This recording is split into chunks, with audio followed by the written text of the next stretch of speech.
Good morning students. আজি আমি আলোচনা কৰিম স্বাধীনোত্তৰ কালৰ ভাৰতীয় ৰাজনীতিৰ তৃতীয়টো চেপ্টাৰ পৰিকল্পিত বিকাশৰ ৰাজনীতিৰ বিষয়ে। বিশেষকৈ এই লেসনটোত যিখিনি শৰ্ট কোৱেশ্চনছ আছে সেইখিনিৰ বিষয়ে আলোচনা কৰিবলৈ যোৱাৰ আগতে মই তোমালোকৰ লগত পৰিকল্পিত বিকাশৰ ৰাজনীতি মানে কি তাৰ বিষয়ে কৈ ল'ব বিচাৰিছোঁ। বিশেষকৈ ভাৰতবৰ্ষই স্বাধীনতা লাভ কৰাৰ পাছত দেশখনৰ বিকাশৰ উদ্দেশ্যে বা উন্নতিৰ উদ্দেশ্যে যিবোৰ পদক্ষেপ গ্ৰহণ কৰিছিল সেই পদক্ষেপসমূহৰ ভিতৰত অন্যতম এটা পদক্ষেপ আছিল পৰিকল্পনা, যিটোৰ বিষয়ে আমি এই লেসনটোত আমি পঢ়িম। আৰু এই পৰিকল্পনা মানেনো কি? এই পৰিকল্পনাৰ অৰ্থটো হ'ল যে পূৰ্বে নিৰ্ধাৰিত কিছুমান লক্ষ্য আৰু উদ্দেশ্যৰ সামগ্ৰিক প্ৰয়োগ, অৰ্থাৎ ভৱিষ্যতে আমি যিবোৰ কাৰ্যসূচী ল'ম বা প্ৰণয়ন কৰিম সেইবোৰ আজিয়ে নিৰ্ধাৰণ কৰি ল'ব লাগিব আৰু সেই অনুপাতে আমি আগুৱাই গৈ থাকিম। গতিকে ইয়াকে কি বুলি কোৱা হয়? ইয়াকে পৰিকল্পনা বুলি কোৱা যায়। আৰু এই পৰিকল্পনাৰ মূল উদ্দেশ্য কি? আৰু এই পৰিকল্পনাৰ মূল উদ্দেশ্য হ'ল দেশৰ বিকাশ সাধন কৰা, অৰ্থাৎ উন্নতি সাধন কৰা। সেইকাৰণে ইয়াক কোৱা হয় পৰিকল্পিত বিকাশ। আৰু এই সমস্ত পৰিকল্পিত বিকাশৰ এই যি কাৰ্যসূচী, এই কাৰ্যসূচী কোনে ৰূপায়িত কৰে? দেশখনৰ ৰাজনৈতিক মহলে কৰে। অৰ্থাৎ দেশখনৰ যি ৰাজনৈতিক নেতৃবৰ্গ আছে সেই ৰাজনৈতিক নেতৃবৰ্গই এই পৰিকল্পিত বিকাশৰ যি কাৰ্যসূচী সেই কাৰ্যসূচীসমূহ প্ৰস্তুত আৰু তাৰ প্ৰণয়ন কৰে। সেইকাৰণে ইয়াক কি বুলি কোৱা যায়? পৰিকল্পিত বিকাশৰ ৰাজনীতি বুলি কোৱা যায়। আৰু আমি এই লেসনটোত সম্পূৰ্ণৰূপে এই পৰিকল্পনাসমূহৰ বিষয়ে আমি পঢ়িব লাগিব। এতিয়া আহিছে আমাৰ লেসনটোত যিখিনি শৰ্ট কুৱেশ্যনছ আছে সেইখিনিৰ বিষয়ে আলোচনা কৰিবলৈ। আমাৰ ফাৰ্ষ্ট কুৱেশ্যনটোৱে হ'ল ভাৰতবৰ্ষত পৰিকল্পনা আয়োগ কেতিয়া গঠিত হয়? ভাৰতবৰ্ষত পৰিকল্পনা আয়োগ গঠিত হৈছিল 1950 চনৰ মাৰ্চ মাহত। এতিয়া মন কৰিব, এই পৰিকল্পনা আয়োগ মানে কি? পৰিকল্পনা আয়োগ হ'ল যিখন আয়োগৰ নেতৃত্বত দেশৰ পৰিকল্পনাসমূহ গ্ৰহণ কৰা হয়। এই যে স্বাধীনতাৰ পাছত দেশখনৰ বিকাশৰ উদ্দেশ্যে যি পৰিকল্পনা গ্ৰহণৰ কথা আমি আলোচনা কৰিছোঁ বা দেশখনে নিৰ্ধাৰণ কৰিছে যে পৰিকল্পনা আমাক লাগিব, সেই পৰিকল্পনা কাৰ নেতৃত্বত গ্ৰহণ কৰা যায়? কোনখন আয়োগৰ নেতৃত্বত? সেই আয়োগখনৰ নামে হ'ল পৰিকল্পনা আয়োগ। আৰু সেই পৰিকল্পনা আয়োগখন কেতিয়া গঠন কৰা হৈছিলে? 1950 চনৰ মাৰ্চ মাহত। নেক্সট কুৱেশ্যন নম্বৰ 2, পৰিকল্পনা আয়োগৰ সভাপতি কোন হয়? পৰিকল্পনা আয়োগৰ সভাপতি হয় দেশৰ প্ৰধানমন্ত্ৰী, অৰ্থাৎ প্ৰধানমন্ত্ৰীৰ নেতৃত্বত এই পৰিকল্পনা আয়োগখনে কাম কৰে। নেক্সট কুৱেশ্যন নম্বৰ 3, ভাৰতৰ পৰিকল্পনা আয়োগৰ প্ৰথমজন সভাপতি কোন? ভাৰতৰ পৰিকল্পনা আয়োগৰ প্ৰথমজন সভাপতি হ'ল পণ্ডিত জৱাহৰলাল নেহৰু। যিহেতু পৰিকল্পনা আয়োগৰ সভাপতি পদত কোন অধিষ্ঠিত হয়? দেশৰ প্ৰধানমন্ত্ৰী। গতিকে স্বাধীনতাৰ পাছত যেতিয়া দেশত 1950 চনত পৰিকল্পনা আয়োগ গঠন কৰা হ'ল, সেই পৰিকল্পনা আয়োগ গঠন কৰাৰ পাছত পৰিকল্পনা আয়োগৰ সভাপতি ৰূপে প্ৰথম কোন অধিষ্ঠিত হয়? দেশৰ প্ৰথমগৰাকী প্ৰধানমন্ত্ৰী Jawaharlal Nehru. Next question number 4, ভাৰতবৰ্ষই পৰিকল্পনাৰ ধাৰণাটো কোন দেশৰ পৰা গ্ৰহণ কৰিছে? ভাৰতবৰ্ষই পৰিকল্পনাৰ ধাৰণাটো গ্ৰহণ কৰিছে ছোভিয়েট ৰাছিয়াৰ পৰা। বিশেষকৈ ভাৰতবৰ্ষই স্বাধীনতা লাভ কৰাৰ পাছত দেশখনৰ উন্নতিৰ উদ্দেশ্যে যি পৰিকল্পনা গ্ৰহণ কৰিব লাগে বুলি ভাবিছিলে সেই পৰিকল্পনাৰ গোটেই ধাৰণাটোৱে ভাৰতবৰ্ষই ছোভিয়েট ৰাছিয়াৰ পৰা গ্ৰহণ কৰিছে। অৰ্থাৎ ছোভিয়েট ৰাছিয়াৰ যি সামাজিক ব্যৱস্থা আছে সেই সামাজিক ব্যৱস্থাক অনুসৰণ কৰি ভাৰতবৰ্ষই পৰিকল্পনাৰ ধাৰণাটো দেশত প্ৰতিষ্ঠা কৰিছে, যিহেতু ছোভিয়েট ৰাছিয়াই পৰিকল্পনা গ্ৰহণ কৰে। নেক্সট কুৱেশ্যন নম্বৰ 5, ভাৰতবৰ্ষত কোন আৰ্হিৰ সমাজ প্ৰতিষ্ঠিত? ভাৰতবৰ্ষত সমাজবাদী আৰ্হিৰ সমাজ প্ৰতিষ্ঠিত। এতিয়া সমাজবাদী আৰ্হি বুলি ক'লেনো কি বুজিবা? সমাজবাদী আৰ্হি বুলি ক'লে আমি বুজিব লাগিব যে যিখন ৰাষ্ট্ৰত বা যিখন সমাজত সকলোকে সমান ৰূপে গুৰুত্ব প্ৰদান কৰা হয়, অৰ্থাৎ সমাজত বাস কৰা প্ৰতিগৰাকী লোককে সমান গুৰুত্ব বা সমানভাৱে যেতিয়া বিবেচনা কৰা যায় তাকে সমাজবাদী আৰ্হিৰ সমাজ বুলি কোৱা যায়, য'ত বিশেষকৈ দুখীয়া শ্ৰেণীৰ ওপৰত বিশেষভাৱে গুৰুত্ব প্ৰদান কৰা যায়, য'ত কোনো ধৰণৰ বৈষম্যতা নাথাকে, য'ত কোনো ধৰণৰ শ্ৰেণী বৈষম্যতা কৰা নহয়, তেনেধৰণৰ সমাজৰ যি আৰ্হি তাকে সমাজবাদী আৰ্হিৰ সমাজ বুলি কোৱা যায়। নেক্সট কুৱেশ্যন নম্বৰ 6, ভাৰতীয় পৰিকল্পনা ব্যৱস্থাৰ মূল খনিকৰ বুলি কাক কোৱা হয়? মূল খনিকৰ বুলি PC মোহলানবিছক কোৱা হয়। আৰু এই PC মোহলানবিছৰ নেতৃত্বতে ভাৰতবৰ্ষৰ পৰিকল্পনাৰ ব্যৱস্থাটোৱে গা কৰি উঠিছিলে। আৰু এই PC মোহলানবিছে দেশৰ যিটো দ্বিতীয় পৰিকল্পনা আছিল সেই দ্বিতীয় পৰিকল্পনাৰ সমগ্ৰ খচৰাখন প্ৰস্তুত কৰি উলিয়াইছিলে। ইয়াৰ পাছত আমাৰ নেক্সট কুৱেশ্যন নম্বৰ 7, ভাৰতত পৰিকল্পনাসমূহ কিমান বছৰৰ বাবে নিৰ্ধাৰণ কৰা হয়? ভাৰতত পৰিকল্পনাসমূহ প্ৰত্যেক 5 বছৰৰ বাবে নিৰ্ধাৰণ কৰা হয়। অৰ্থাৎ যিখন পৰিকল্পনা গঠন কৰা গৈছিল সেই পৰিকল্পনা আয়োগখনে যিবোৰ পৰিকল্পনা গ্ৰহণ কৰে সেই পৰিকল্পনাসমূহ প্ৰত্যেক 5 বছৰৰ বাবে নিৰ্ধাৰণ কৰা হয় অৰ্থাৎ নেক্সট 5 বছৰৰ কাৰণে আমি কি কৰিম আজি নিৰ্ধাৰণ কৰিম তাৰ পাছৰ 5 বছৰৰ কাৰণে কি কৰিম হেতু এই প্ৰথম 5 বছৰ যোৱাৰ পাছতেই আমি নিৰ্ধাৰণ কৰি ল'ব লাগিব গতিকে এই 5টা বছৰৰ মূৰে মূৰে দেশত পৰিকল্পনাসমূহ গঠন কৰা হয় বা গ্ৰহণ কৰা হয় নেক্সট কুৱেশ্যন নম্বৰ 8 ভাৰতত প্ৰথম পৰিকল্পনা কেতিয়া গ্ৰহণ কৰা হয় ভাৰতত প্ৰথম পৰিকল্পনা গ্ৰহণ কৰা হৈছিল 1951 চনত যেহেতু 5 বছৰীয়া পৰিকল্পনা দেশখনে গ্ৰহণ কৰে গতিকে প্ৰথম পৰিকল্পনা কিমান চনলৈকে চলিছিলে 1956 চনলৈকে চলিছিলে আৰু এই প্ৰত্যেকটো পৰিকল্পনাত বিভিন্ন ধৰণৰ আঁচনি বা পদক্ষেপ গ্ৰহণ কৰা হয় আৰু সেই পদক্ষেপসমূহৰ ভিতৰত এটা মূল লক্ষ্য থাকে আৰু এই প্ৰথম পৰিকল্পনাৰ মূল লক্ষ্যটো কি আছিল যে দেশৰ কৃষি খণ্ডক শক্তিশালী ৰূপত গঢ়ি তোলা যেহেতু ভাৰতবৰ্ষ এখন কৃষিজীৱী দেশ ভাৰতবৰ্ষ কৃষিৰ ওপৰতে নিৰ্ভৰশীল দেশৰ অৰ্থনীতি বহু পৰিমাণে কিহৰ ওপৰত নিৰ্ভৰশীল কৃষি খণ্ডৰ লগত জড়িত সেই গতিকে কৃষিৰ ওপৰত গুৰুত্ব প্ৰদান নকৰিলে দেশখনৰ যেহেতু অৰ্থনীতি শক্তিশালী ৰূপত গঢ়ি তোলা নাযাব সেই গতিকে কৃষি খণ্ডক শক্তিশালী ৰূপত গঢ়ি তোলাৰ ওপৰত এই প্ৰথম পৰিকল্পনাত গুৰুত্ব প্ৰদান কৰা হৈছিল ইয়াৰ পাছত নেক্সট কুৱেশ্যন নম্বৰ 9 ভাৰতত দ্বিতীয় পৰিকল্পনা কেতিয়া গ্ৰহণ কৰা হয় ভাৰতত দ্বিতীয় পৰিকল্পনা গ্ৰহণ কৰা হয় 1956 চনত অৰ্থাৎ প্ৰথম পৰিকল্পনা সমাপ্তি ঘটাৰ লগে লগে দেশৰ দ্বিতীয়টো পৰিকল্পনা গ্ৰহণ কৰা হয় আৰু এই পৰিকল্পনা কিমান চনলৈকে চলি থাকে 1961 চনলৈকে চলি থাকে মই ইতিমধ্যে কৈছোঁ প্ৰথমটো পৰিকল্পনা বিষয় কওঁতে যে প্ৰত্যেকটো পৰিকল্পনা বিভিন্ন পদক্ষেপ গ্ৰহণ কৰা হয় যদিও এটা মূল লক্ষ্য থাকে সেই হিচাপত দ্বিতীয় পৰিকল্পনাৰ মূল লক্ষ্য আছিল দ্ৰুত ঔদ্যোগিকৰণ কৰা অৰ্থাৎ যেনেধৰণে প্ৰথম পৰিকল্পনাৰ মূল লক্ষ্য আছিল দেশৰ কৃষি খণ্ডক শক্তিশালী ৰূপত গঢ়ি তোলা ঠিক তেনেধৰণে দ্বিতীয় পৰিকল্পনাৰ মূল লক্ষ্য হ'ল দ্ৰুত ঔদ্যোগিকৰণ অৰ্থাৎ দেশখনক ঔদ্যোগিক ক্ষেত্ৰত আগবঢ়াই লৈ যোৱা নেক্সট কুৱেশ্যন নম্বৰ 10 ভাৰতত তৃতীয় পৰিকল্পনা কেতিয়া গ্ৰহণ কৰা হয় ভাৰতত তৃতীয় পৰিকল্পনা গ্ৰহণ কৰা হয় 1961 চনত আৰু ই কেতিয়ালৈকে চলি থাকে 1964 চনলৈকে চলি থাকে আৰু প্ৰথম দ্বিতীয় পৰিকল্পনাৰ দৰে এই তৃতীয়টো পৰিকল্পনাৰ মূল লক্ষ্য হ'ল জাতীয় আয় বৃদ্ধিকৰণ জাতীয় আয় বৃদ্ধিকৰণ বুলি ক'লে কি বুজিবা যে দেশখনৰ যি উপাৰ্জনৰ যি ক্ষমতা সেই উপাৰ্জনৰ ক্ষমতাটো আমি বৃদ্ধি কৰিব লাগিব অৰ্থাৎ দেশত বাস কৰা প্ৰতিগৰাকী জনসাধাৰণৰ যাতে আয়টো বৃদ্ধি হয় অৰ্থাৎ তেওঁলোকে যি উপাৰ্জন কৰিছে সেই উপাৰ্জনৰ ক্ষমতাটো যাতে বৃদ্ধি হয় যাতে পূৰ্বতকৈ অধিক উপাৰ্জন কৰিব পাৰে গতিকে সেই উপাৰ্জন বৃদ্ধি কৰাটোৱেই মূল লক্ষ্য আছিল কিহৰ তৃতীয় পৰিকল্পনাৰ নেক্সট কুৱেশ্যন নম্বৰ 11 ভাৰতীয় অৰ্থনীতিক কি অৰ্থনীতি বুলি কোৱা হয় ভাৰতীয় অৰ্থনীতিক মিশ্ৰ অৰ্থনীতি বুলি কোৱা হয় আৰু এতিয়া কথা হ'ল মিশ্ৰ অৰ্থনীতিৰ অৰ্থ কি মিশ্ৰ অৰ্থনীতিৰ অৰ্থ হ'ল য'ত ব্যক্তিগত খণ্ড আৰু ৰাজহুৱা খণ্ড দুয়োটাৰে সংমিশ্ৰণ ঘটে ভাৰতীয় অৰ্থনীতিত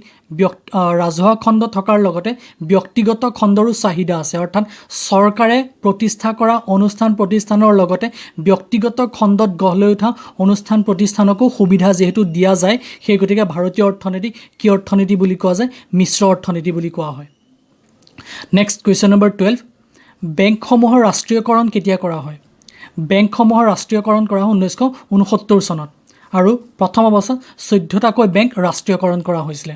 ৰাষ্ট্ৰীয়কৰণ কৰা বুলি ক'লে কি বুজিবা যে নেশ্যনেলাইজ বুলি যাক কয় ইংলিছত যে এতিয়াৰ পৰা এই বেংকসমূহৰ যি স্বীকৃতি বা যি কৰ্তৃত্ব সমগ্ৰ দেশ জুৰি থাকিব অৰ্থাৎ তেওঁলোকক সমগ্ৰ দেশৰ বেংক হিচাপে এতিয়াৰ পৰা গঢ়ি তোলা হ'ব ইয়াৰ পাছত আমাৰ নেক্সট কুৱেশ্যন নম্বৰ 13 GDPৰ সম্পূৰ্ণ অৰ্থ লিখা GDPৰ সম্পূৰ্ণ অৰ্থ হ'ল গ্ৰছ ডমেষ্টিক প্ৰডাক্ট ইয়াৰ অসমীয়া অৰ্থ কি মুঠ জাতীয় উৎপাদন পৰীক্ষাত তোমালোকৰ 1 মাৰ্কছত আহে শৰ্ট ফৰ্ম দি দিব ইয়াক সম্পূৰ্ণ অৰ্থ লিখিবলৈ ক'ব গতিকে তাৰে এটা প্ৰশ্ন হ'ল GDP যাৰ অৰ্থ কি গ্ৰছ ডমেষ্টিক প্ৰডাক্ট ঠিক তেনেকৈ 14 নম্বৰ প্ৰশ্নটো হ'ল NRHMৰ সম্পূৰ্ণ অৰ্থ লিখা NRHMৰ সম্পূৰ্ণ অৰ্থ হ'ল নেশ্যনেল ৰুৰেল হেল্থ মিছন জাতীয় গ্ৰাম্য স্বাস্থ্য অভিযান আমাৰ নেক্সট কুৱেশ্যনটো হ'ল কুৱেশ্যন নম্বৰ 15 ভূমি সংস্কাৰ কাক বোলে মন কৰিবা এইটো তোমালোকৰ পৰীক্ষাত 2 মাৰ্ক আৰু 4 মাৰ্কছত আহে মই তোমালোকক 4 মাৰ্কছৰ কাৰণে লিখাই দিছোঁ যদি মই এতিয়া তোমালোকক ভূমি সংস্কাৰ কাক বোলে 2 মাৰ্কৰ কাৰণে যিটো হয় সেইটোহে মই বুজাই দিম 4 মাৰ্কছৰ কাৰণে গোটেই দীঘলীয়া আনচাৰটো মই বুজাই নিদিওঁ নহ'লে বহুত সময় লাগিব কি লিখাইছোঁ চোৱা ভূমি সংস্কাৰনো কাক বোলে যে ভাৰতবৰ্ষই স্বাধীনতা লাভ কৰাৰ পিছত দেশৰ কৃষিভূমিৰ ক্ষেত্ৰত ব্ৰিটিছ চৰকাৰে যি বৈষম্যমূলক নীতিৰ প্ৰচলন কৰিছিল সেই নীতিৰ বা প্ৰথাৰ যি সংস্কাৰ সাধন কৰা হৈছিল তাকে ভূমি সংস্কাৰ বোলে ইয়াৰ অৰ্থটো কি যে যেতিয়া ভাৰতবৰ্ষ ব্ৰিটিছে শাসন কৰি আছিল তেতিয়া কৃষিভূমিৰ ক্ষেত্ৰত কিছুমান বৈষম্যতা বোধৰ সৃষ্টি কৰিছিল যেনেদৰে জমিনদাৰী ব্যৱস্থাৰ সৃষ্টি কৰিছিল বা সাধাৰণ কৃষকক বৰ বিশেষ গুৰুত্ব প্ৰদান কৰা হোৱা নাছিলে গতিকে ভাৰতবৰ্ষই স্বাধীনতা লাভ কৰাৰ পাছত এই যিখিনি বৈষম্যমূলক ব্যৱস্থা সেইখিনি আঁতৰ কৰাৰ ওপৰত গুৰুত্ব দিছিল আৰু সেই কাৰণে কৃষিভূমিৰ ক্ষেত্ৰত চলি থকা এই বৈষম্যতাসমূহ নাইকিয়া কৰিবৰ বাবে যি সংস্কাৰ সাধন কৰিছিল সেই সংস্কাৰকে কোৱা যায় ভূমি সংস্কাৰ মনত ৰাখিবা কথাটো যে কৃষিভূমিৰ ক্ষেত্ৰত ইমান দিনে চলি থকা যিখিনি বৈষম্যমূলক ব্যৱস্থা আছিল সেইখিনি নাইকিয়া কৰিবলৈকে যিখিনি সংস্কাৰ গঠন কৰা গৈছিল তাকে ভূমি সংস্কাৰ বুলি কোৱা যায় আৰু ভূমি সংস্কাৰ এটা প্ৰধান সফলতা আছিল যে জমিনদাৰী ব্যৱস্থাৰ বিলুপ্তি সাধন যি জমিনদাৰী ব্যৱস্থাই এটা সময়ত ভাৰতবৰ্ষৰ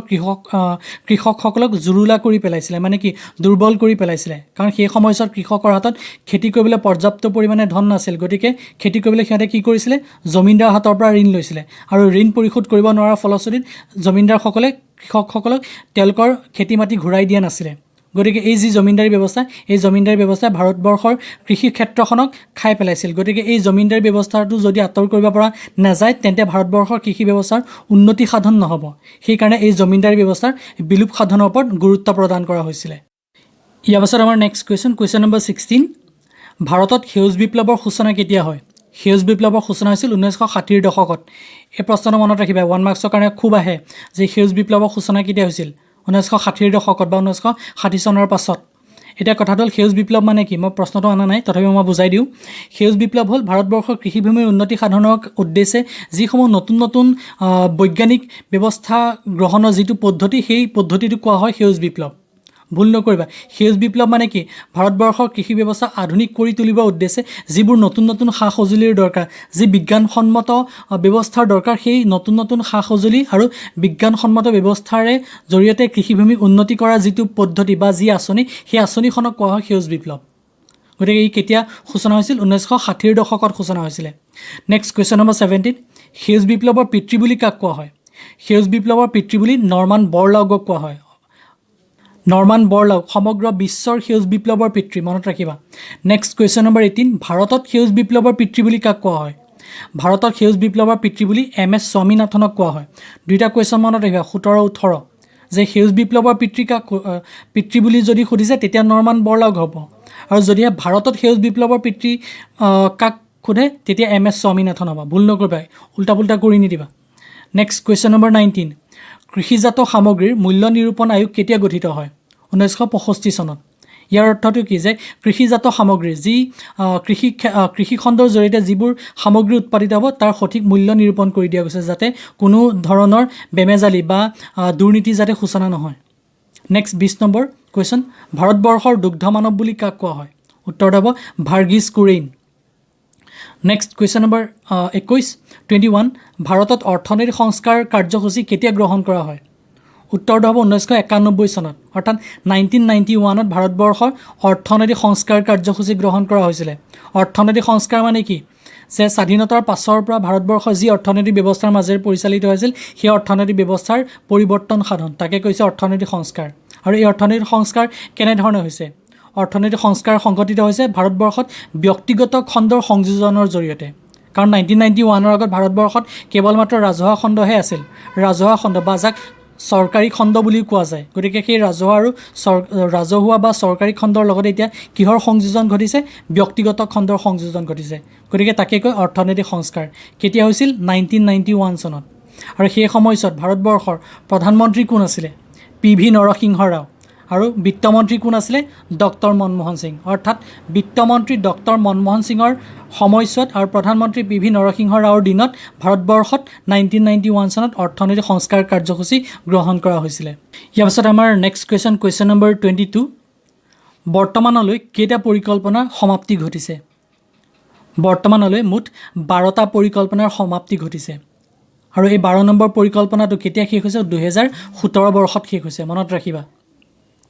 যে যি পঞ্চবাৰ্ষিক পৰিকল্পনা ভাৰতবৰ্ষত 1951 চনত আৰম্ভ হৈছিল সেই পঞ্চবাৰ্ষিক পৰিকল্পনা সমাপ্তি ঘটিছিল 2017 বৰ্ষত অৰ্থাৎ 1951 চনত ভাৰতৰ প্ৰথম পঞ্চবাৰ্ষিক পৰিকল্পনা আৰম্ভ হৈছিল আৰু 2012 চনত 12 নম্বৰ পৰিকল্পনাটো আৰম্ভ হৈছিল যি 12 নম্বৰ পৰিকল্পনা 2017 বৰ্ষত শেষ হৈছে আৰু 2017 বৰ্ষত শেষ হোৱাৰ পাছত ভাৰতৰ এই পঞ্চবাৰ্ষিক পৰিকল্পনা যি পৰিকল্পনা আয়োগৰ যি কাৰ্যসূচী সেই কাৰ্যসূচী আৰু আজিকো প্ৰতি চলা নাই বা তাক সেই পৰিকল্পনা আয়োগখনক ভংগ কৰি দিয়া গৈছিলে